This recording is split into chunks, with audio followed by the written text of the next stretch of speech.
Wow, that was amazing, right? You're right. Field study is so fun and meaningful. Gee, Come on everyone, we're done with FS1. Let's go to our next mission. let's go. Let's go.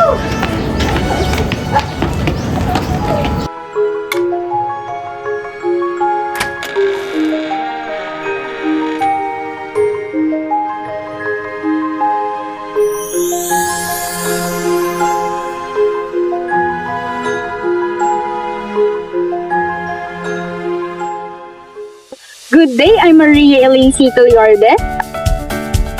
I am Daphne Francisco. I am Meryl Joy Cabuang. I am Jessica T. Veloso. I am Hubert Nunez. And I'm Felmerk D. Carando. And we are the Group 5 from BSc Science Grade 1. This vlog is part of our subject Field Study 2 Participation and Teaching Assistantship. Our observation took place at Bautista National High School where we explored real teaching practice. We're not just going to show what we observe. We're going to share what we realize about teaching. So what are you waiting for? Let's go. Field Study 2 focused on developing our skills in planning, teaching, classroom management, assessment, and community engagement. The activities help us understand the real roles and responsibilities of a teacher. Here are the major activities we completed.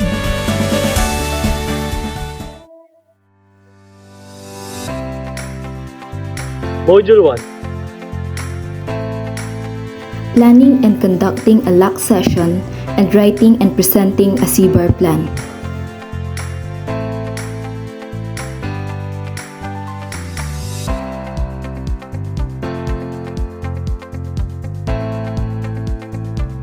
Module 2. Creating classroom rules and routines. Designing a bulletin board.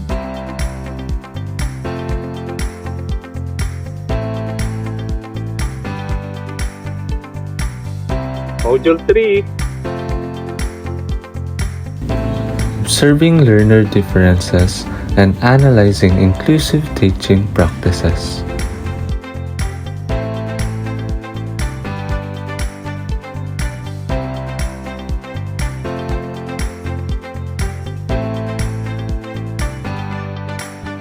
Module 4. Creating a budget of work, or the BOW, and developing a lesson plan.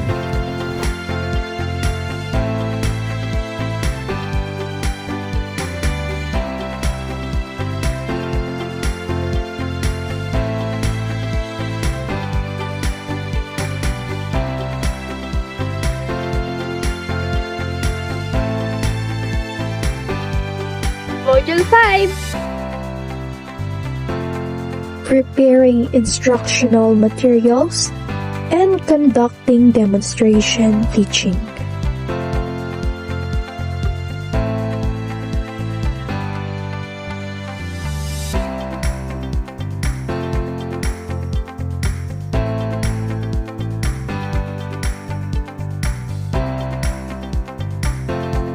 Module 6.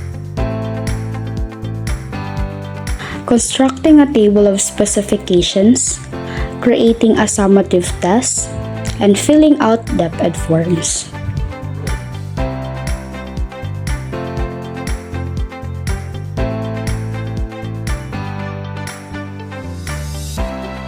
Module 7.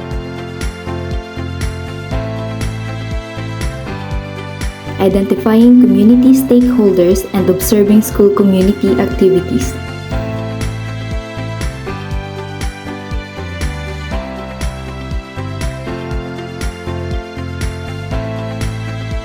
Overall, these activities help us experience the different aspects of teaching. Our experiences are based on real classroom observation, simulation, and teaching practices.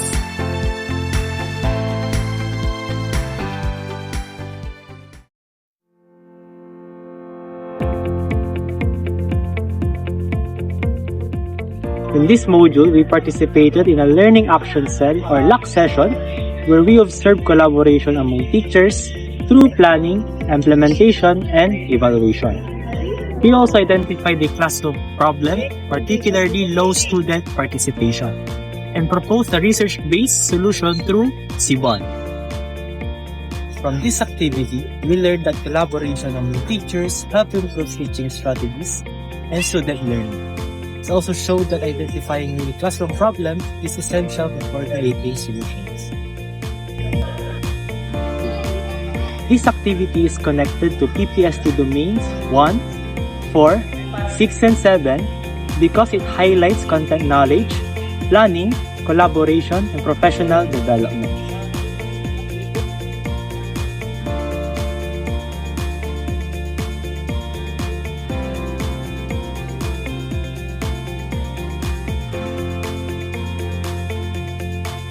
In this module, we created classroom rules that are clear, positive, and appropriate for learners. We also designed a bulletin board that is visually appealing and supports learning. We realized that classroom rules are important in guiding student behavior, while bulletin board serves as instructional tools, not just decorations. This connects to domain 3, 4, and 5 because it supports diverse learners, proper planning, and monitoring of students' behavior and learning.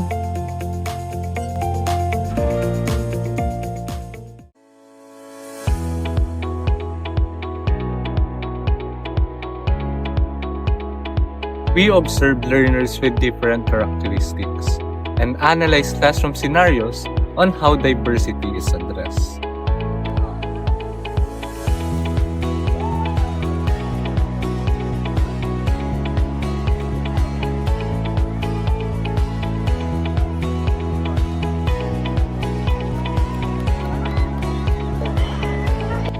I learned that every learner is unique, and teaching strategies must be adjusted to meet their needs. Creating a safe and inclusive environment is very important. This is mainly connected to Domain 3, diversity of learners, and also relates to the pedagogy and learning environment.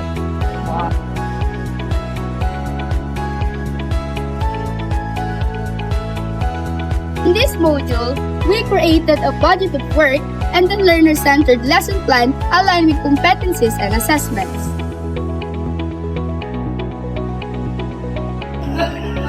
This activity taught me that effective teaching requires proper planning, alignment, and pacing to ensure meaningful learning.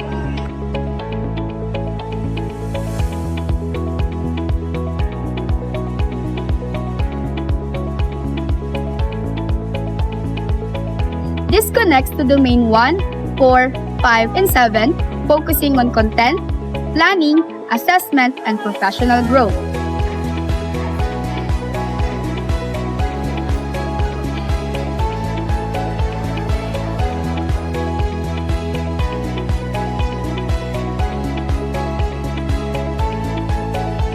We identified lesson content, created instructional materials, and conducted demonstration teaching.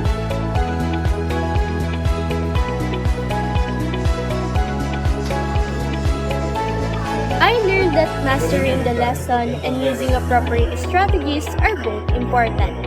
Teaching improves through feedback and continuous practice.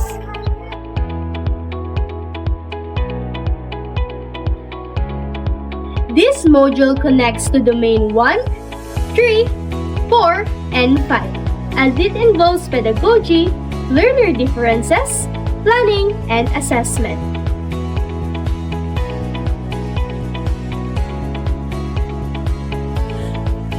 We created a table of specifications, developed a summative test, and practiced filling out depth forms. I realized that assessment must be aligned with objectives and done fairly. Reporting must also be accurate and responsible. This is strongly connected to Domain 5 and Domain 4, focusing on assessment and planning.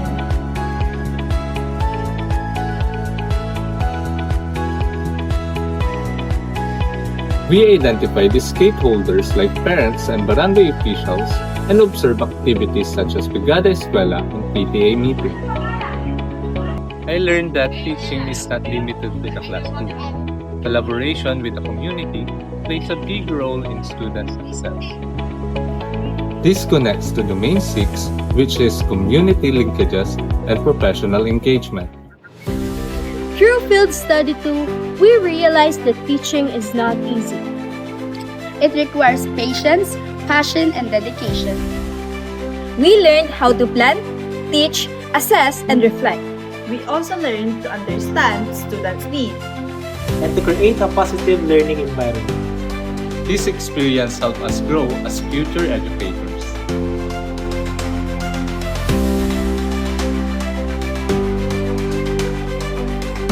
Teachers don't just teach lessons. They shape how students think and grow, They adjust, guide, and support. even when it's not easy, And we should just not see teaching as a job. but as a responsibility that shapes the future. Let's support, respect, and value our teachers and promote quality and inclusive education for all.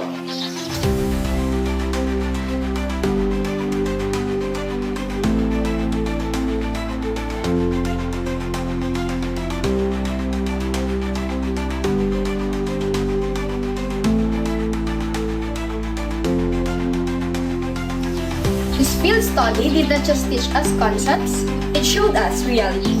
And it inspired us to become better future educators.